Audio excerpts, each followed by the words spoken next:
Mabuhay! My name is Justin Perguyas from Visayas State University, a first-year student currently taking the Bachelor of Science in Tourism Management. So, let me talk about the travel and tourism in different eras and the history of travel and tourism in the Philippines. The concepts of travel and tourism are very closely linked, and the travel and tourism industries overlap significantly. This industry is very significant for the economy as it contributes a lot to the economy. In this discussion, we will learn about the travel and tourism in different eras. The term hospitality predates the use of the word tourism. It is derived from the Latin word hospes, which encompasses the word host, guest, and stranger. The word tourism first appeared in an Oxford dictionary in 1811. Other dictionaries suggest that it was derived from a Greek word for a tool used in describing a circle. In a sense, tourism intrinsically involves a circular itinerary where tourists return to their point of origin. Others also suggest it came from a Hebrew word Torah, which means studying, searching, and learning. Now, let us take a look at the status of travel and tourism from the ancient days. Before we proceed to our discussion, there are six parts we will tackle about travel and tourism in different eras. First is the early tourism, second, medieval period, third, industrial revolution, fourth, 19th century, fifth, 20th century, lastly, the 21st century. And now let us discuss first the early tourism. People in the past traveled only for business and religious purposes.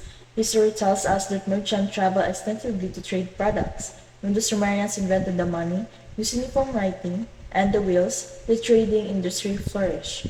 Romans and Greeks were well-known traders in the past, and as their empire grew, travel became necessary for them.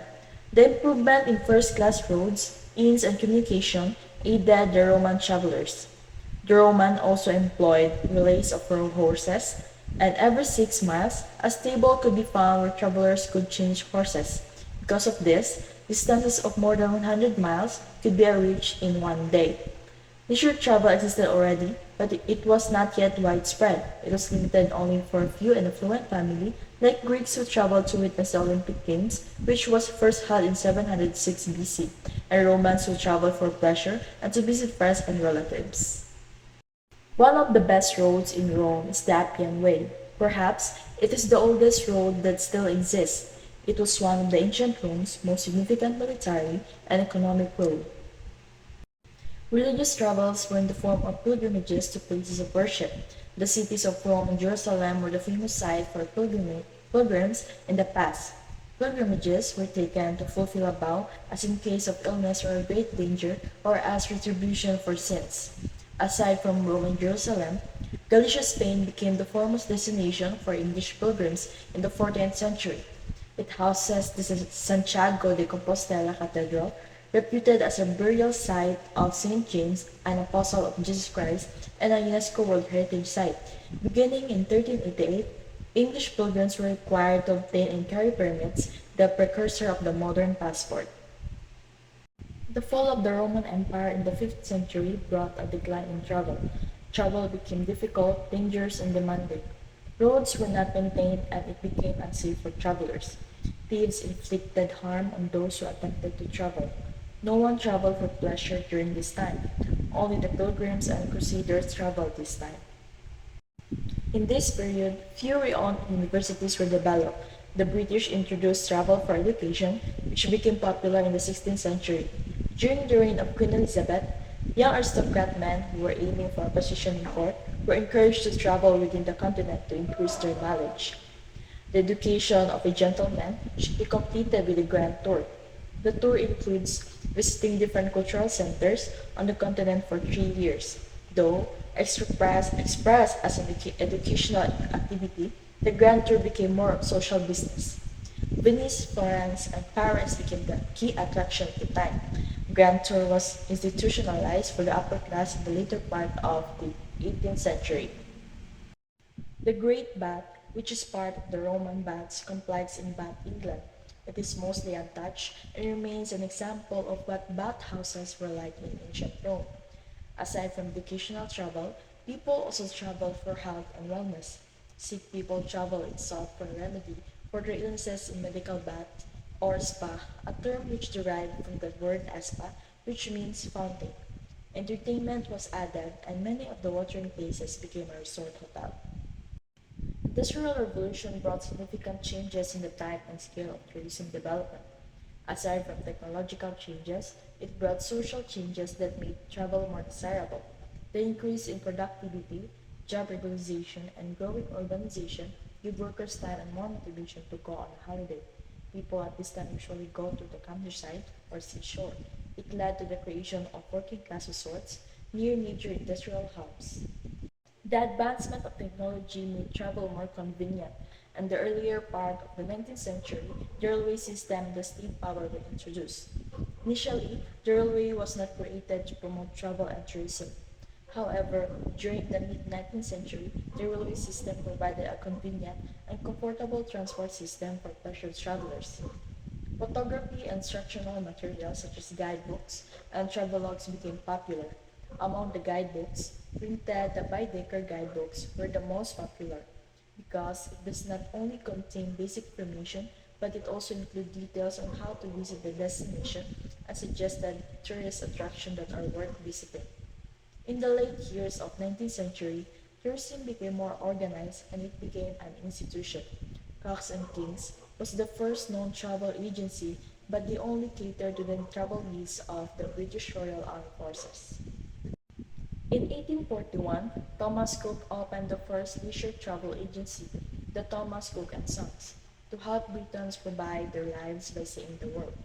His first excursion trip occurred in 1841 between Leicester and Loughborough, with 571 passengers provided with meals and entertainment with brass music.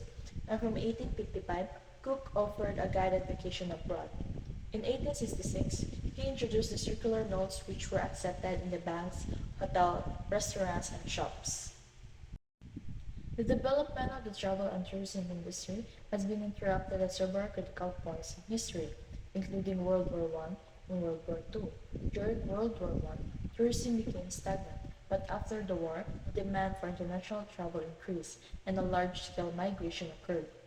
New forms of mass communications, such as the cinema, radio, and television, have increased people's curiosity and broadened their knowledge and interest in travel. There was also a decline in railway travel caused by the introduction of the automobile. Seaside tours became popular, led by improvement motorized public transport. World War II led to an increase in travel interest influenced by the advancement in aircraft technology. Air travel became more comfortable and faster compared to other forms of transport. At the start of the century, global events like September 11, 2001, World Trade Center, New York City bombing, the war in Iraq, terrorist attacks, and health scares hit a decline in international travel as shown in. The century also brought a massive technological transformation as the increase in internet usage revolutionized travel services. In the 20s, online travel bookings multiplied exponentially, and in 2014, global leader Expedia expanded to include brands such as Hotels.com, Trivago, Hardware Group, and Expedia Cruise Ship Centers. So now, let's proceed to our second topic, which is the origins of tourism in the Philippines. During the Spanish occupation, travels were limited only to education, employment, and religious pilgrimage. Only a few people can travel to a foreign country because it was expensive and time consuming. For example, traveling to Spain could take 1 year via the Manila-Acapulco galleon trade route. So the next slide shows the curse of galleon. Later part of the 19th century, Spaniards introduced innovations such as railroads, electricity, and telegraph. Manila was open to world trade, and non-Spanish business people, diplomats, and seamen began visiting the city. In 1989, Hotel de Oriente, the city's first deluxe hotel, was opened, but it was replaced with a more modern hotel during the American occupation. During the celebration of American independence on July 4, 1912, the Americans opened the Manila Hotel, which became the city's landmark. Americans did mineral exploration in the country's mountainous regions. They transformed the remote rural town of Baguio into a city. Because of its cold temperature, it became a popular destination, especially during summer. In 1937, the country's first private airport was established. It is where the country's first airline, the Philippine Airlines, took its first flight in 1941. During this time, the country's road system has not extensively developed, and only a few places outside Manila, such as Taal Volcano and Baguio, were developed for tourism. Early tourism organization in the country in 1952, the country's first tourism association was organized, the Philippine Tourist and Travel Association, which is the PTTA. In 1956, the government, through RA 1478, created the Board of Travel and Tourist Industry, which is the BTTI. In 1973, the BTTI was reorganized into the Ministry of Tourism, now known as the Department of Tourism. In 1977, the University of the Philippines offered the first tourism degree course in the country. In 1974, DOT hosted international conferences and sporting events such as the Miss Universe Beauty Pageant, the Bank International Monetary Fund meeting, and the Ali Fraser Trilla in Manila boxing match, respectively.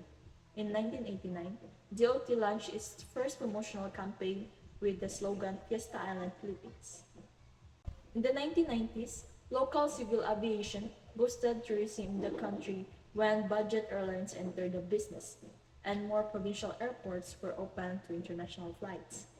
In the 20s, the celebration of public holiday was moved to the nearest weekend, creating a three-holiday break or long weekends that gave Filipino more time to travel around the country.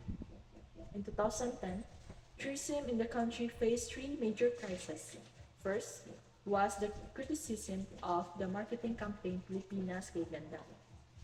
Secondly, all Philippine carriers were banned from flying over European airspace because they failed to meet the international safety standards, and at that time, the Philippine Civil Aviation Authority cannot provide the necessary safety oversight. And lastly was the hostage-taking incident at the Quirino Grandstand when a police officer held a busload of tourists from Hong Kong hostage. The mishandled rescue operation was broadcasted live around the world, and the reputation of the Philippines suffered. So, I would like to end my topic with a quote: "We travel not to escape life, but for life not to escape us." Mabuhay! Thank you for listening.